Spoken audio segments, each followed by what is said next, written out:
Well, the diesel engine was not filled up with gas today, as it seems to be a reoccurring theme for Tanner Roark.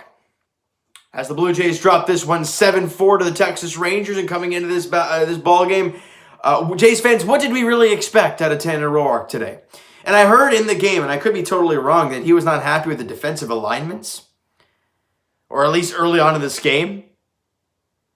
Can this guy stop putting the blame on everybody else if that's true? If that's not true, then I'm totally wrong for saying this, but I will say it because no matter what, Tanner Roark's line, 3 innings pitched, 6 hits, 5 runs, all 5 were earned runs, struck out 2, and gave up 3 home runs in 3 innings, 2 to the same guy. 1 to Guzman, which was a meatball down the middle. And if that's true, and he was literally not pleased with the defensive alignments, I think to myself, well, how can you play defense on bombs into the outfield, into the seats? You can't put somebody there.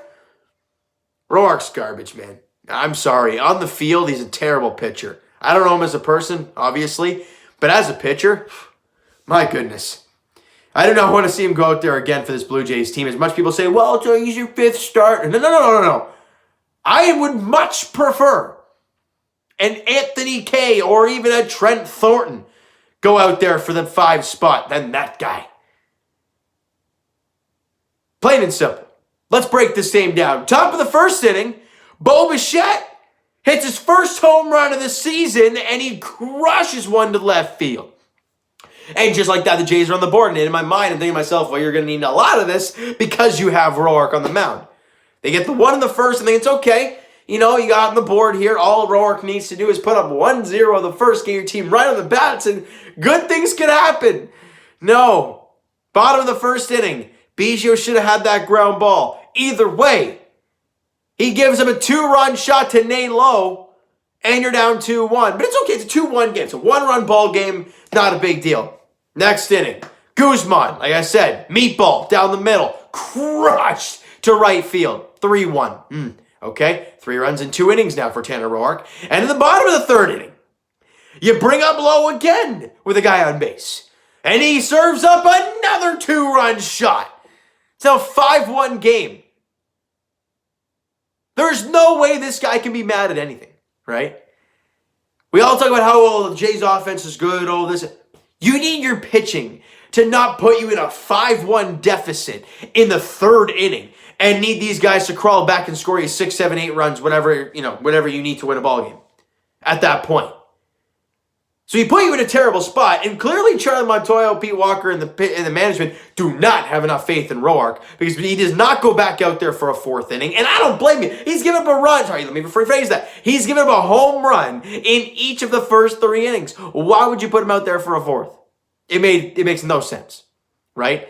And then we go to the bottom of the 6th inning, and then another guy hits a home run off of Tommy Malone or Post Malone or whatever the heck you want to call him. And that was the only run that Malone actually gave up in his 3 innings of work. He went 3 innings, allowed 3 hits, 1 run, struck out 2, and walked 2. Again, the 2 walks and then the really nice double play between Bo and Vladdy from 3rd to 1st. Really nice play there to kind of really help Malone get out of that tough stretch where he was bases loaded and 1 out. But overall, he didn't do bad. Heck, I'd rather have Tommy Malone start than Tanner Roark at this point in time, right? Like, honestly, guys, that's he gave up 1 home run in 3 innings. It's a lot better than 3 in 3 innings. He was terrible. All right? And then top of the 7th inning, Jays get a little bit of offense going, but Vladdy, he scores on a wild pitch. It was a strikeout of Rowdy Tellez.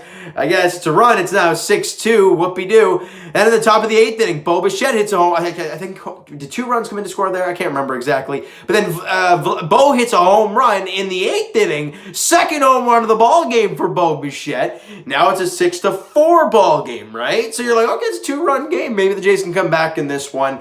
Holt hits an RBI single off of David Phelps in the bottom half of the 8th inning to make it a 7-4 ball game. And that's all she wrote. So do the math, guys. Tanner Roark gave up 5 runs in 3 innings. The rest of the Jays team allowed 2 runs over 6. They gave your team a chance to win. The bullpen did. Yeah, Malone gave up 1, and yeah, Phelps gave up that 1, but 6 runs over 2 innings, it ain't bad. The Jays didn't have the offense late in the game, but I don't blame them. When you're down, when you have 5 runs given up in the first 3 innings, what is your team supposed to do? Try and crush everything they see?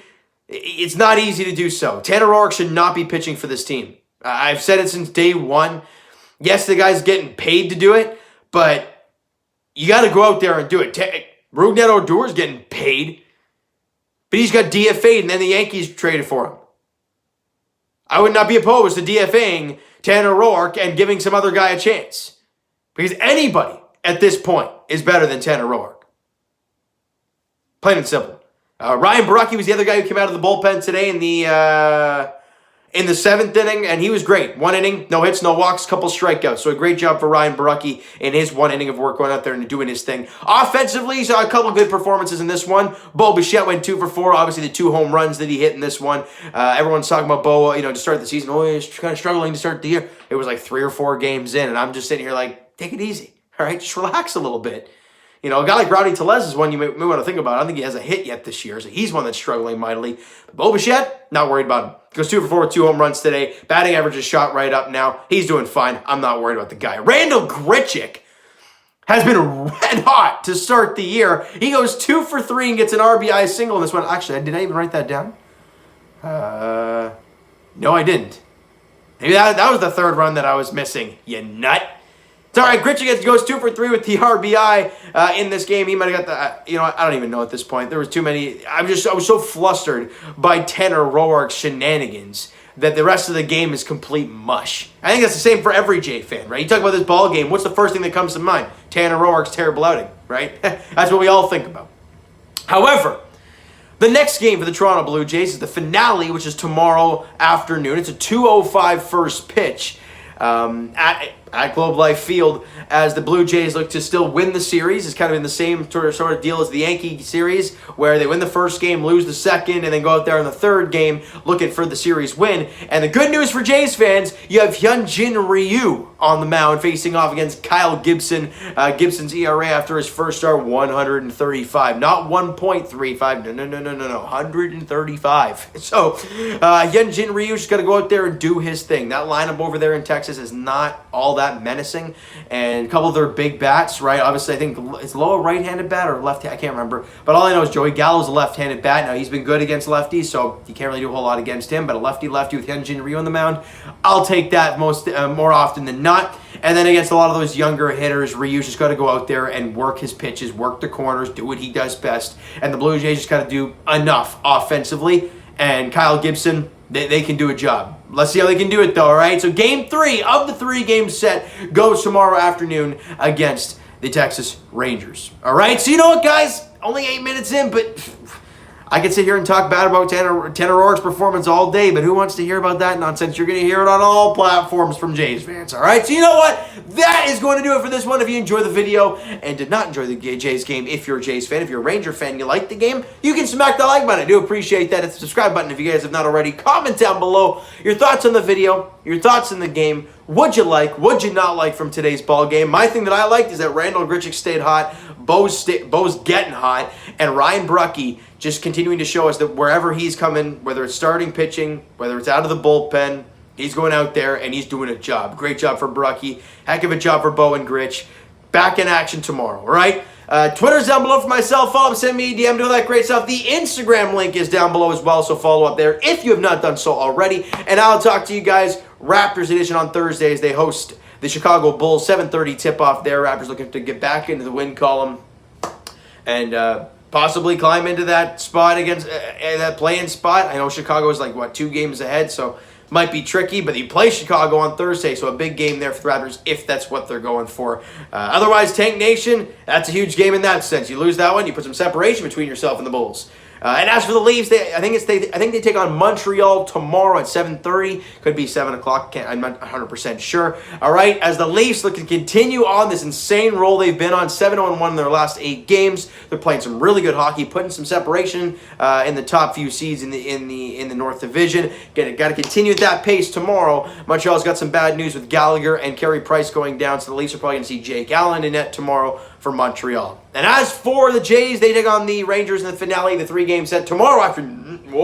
tomorrow afternoon. That's what I was going for. 2:05 first pitch there in Arlington, Texas. Hyun Jin Ryu, Kyle Gibson is the pitching matchup. Thank you so much for listening and watching. Hope you enjoyed the video. We'll talk to you guys then.